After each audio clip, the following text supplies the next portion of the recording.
Hey folks, Mike Dawkins from Worldcast Anglers here with your Jackson Hole weekend fly fishing forecast for the weekend of the 9th and 10th of July. We hope everyone had a great 4th of July weekend and celebration. Safe weekend on the water with some great fishing. We're seeing some awesome fishing in our region as a whole, and like I said last week, you're not really going to go wrong in some of your fishing opportunities, you know, going in to these next couple weeks of July. And this fly fishing forecast is going to hold true in the same amount and the same information. We've got good fishing wherever you throw the dart at the dartboard. I'm out here on the Teton. It's hard to imagine I was out here about a month ago and we had all of this new snow behind me, and it was raining and cold, and we were setting record lows and things about along those lines.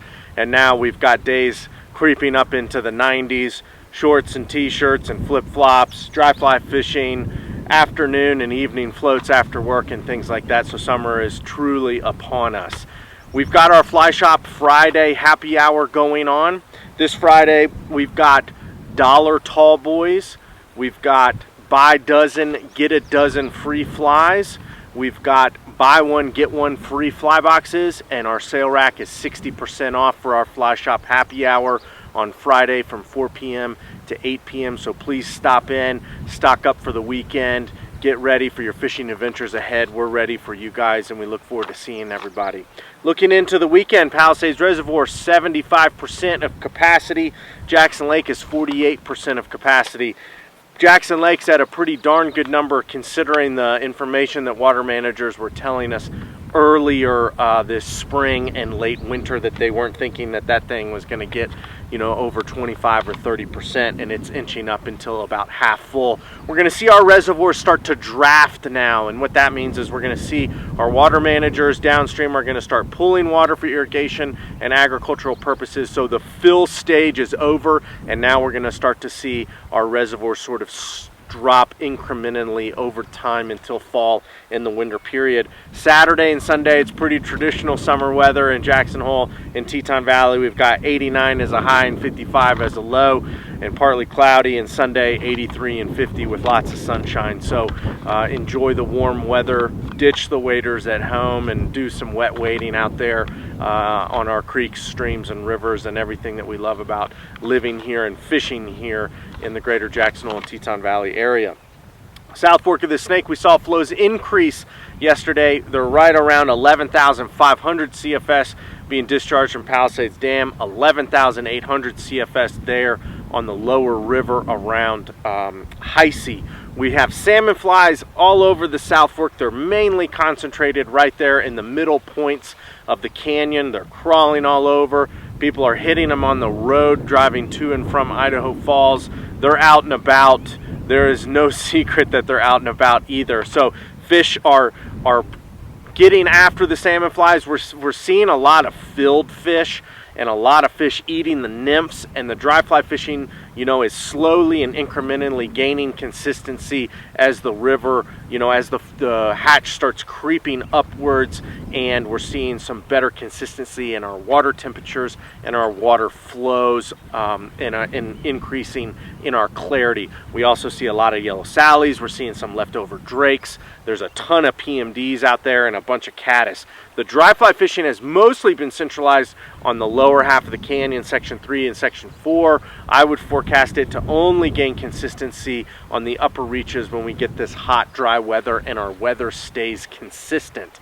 So top to bottom, the South Fork of the Snake is fishing really good. Middle sections, we're seeing salmon flies. You know, fish are eating a lot of turds and rubber legs and things like that, and then we're getting a bunch of fish to eat the dry to keep us interested, you know, in that. But like I said, that dry fly fishing should only get better from here on out. The Henry's Fork, 1,170 CFS being discharged from the box, 2,120 CFS there on the lower river. Similarly, we saw some increases come out of Box Canyon to that 1,170 mark yesterday, right when the ranch was starting to get fishing well and starting to gain some consistency. It's going to take a little bit of time for that to sort of get back to where it was with that change in flow. It's not a big increase in flow, but if you're dry fly junkie and a head hunting junkie, any changes in water level are going to sort of mess with your program. You know, up there on the upper river, we're still seeing the leftover green drakes. First reports of the brown drakes on the ranch, PMDs, caddis, and things of that nature. Dry dropper fishing in the Box Canyon has been good with big green drake parachutes, or maybe a leftover golden stone here and there. On the lower river, we're starting to see the beginning of the gray drakes, flavs, caddis, and the PMDs are rounding out the dry fly fishing mix on the lower river. You know, we're coming into the second week of July, where normally we would start to see the lower Henry's Fork start to sort of taper off a little bit, but you know, we had such cold, you know, ultra cold in-stream flows, you know, during our winter and our spring months, that we're getting this extra sort of window on the lower river where usually we start to shy away from it, not because the fishing isn't good, but we start to shy away from it because it's probably not the best for the fish to be stressing them out in those higher water temperature brackets. But this time of year, we're seeing flavs, PMDs, and the gray drakes down there coming into the 9th and 10th of July is a great bonus. The snake over in Jackson, 2,440 CFS being discharged from Jackson Lake Dam, 7,200 CFS there on the lower river before the salt and the grays. Clarity on the snake is increasing every day. It's totally Snake River fishing season. We're seeing a lot of fish being caught on dry droppers, nymphs, you know, perdigons, duracells, fly formerly known as prints with rubber legs, big P-tails and things along those lines. Pairing those with a golden stone or maybe a small salmon fly or a generalistic Chernobyl ant has been very productive. It seems like the fishing's been better in the afternoon than the mornings, which is pretty typical for the snake this time of year, and we're still seeing fish in those slower water types, you know, pretty similar to the upper South Fork where water temperatures are still a little bit cold, and we're seeing fish dispersed out, not necessarily all congregated in their winter water or their spring water, which is that sort of slower recirculating eddies, seam lines, buckets, tail outs and stuff like that. We're starting to see those fish inch into some of the riffles, the faster banks and things like that. So you're going to have to sort of zig and zag finding those fish on the snake this time of year, but they're still sort of in that transitional period from winter and spring water to summer water, so look a little bit of everywhere. The Teton behind me, 619 CFS outside of Driggs, 769 CFS there on the lower river. The lower river has been fishing really good with leftover stoneflies, drakes, PMDs, and caddis. We're also seeing some really good bug hatches starting up here, so it's full on summertime on the Teton as well. The dry fly fishing up here is still sort of gaining consistency as we see more and more bugs, PMDs, drakes, you know, yellow sallies and things along those lines. Dry dropper fishing has been really productive, and the double dry rig with maybe like a big green drake parachute and a purple parachute or a parachute PMD or a caddis or something like that has been really good up here in the valley. The lower river is dry dropper and foam fishing central, so anything sort of goes down there with your water walkers, you know, your circus peanuts, you know, Plan B, chubby Chernobyls paired with your favorite dropper is getting the work done.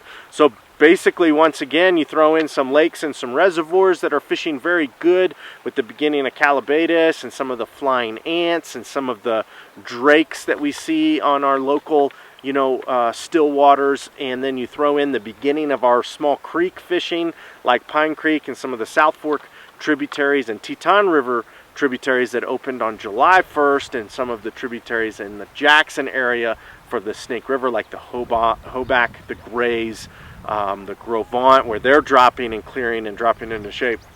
You know, the world's your oyster. It just depends on how you want to make your pearl, whether it's walk wading, still water fishing, fishing salmon flies on the South Fork, or head hunting up on the ranch or the Henry's Fork. You know, the choice is up to you. So we hope you have a great weekend out on the water. Thanks for tuning in. Don't forget, we've got our Fly Shop happy hour Friday, 4 p.m. to 8 p.m. $1 tall boys for those thirsty individuals and anglers 21 and over. We've got buy one, get one free fly boxes. Our sale rack is 60% off, and buy a dozen, get a dozen free flies there for our Fly Shop happy hour. Thanks for tuning in, and we'll see you here next week.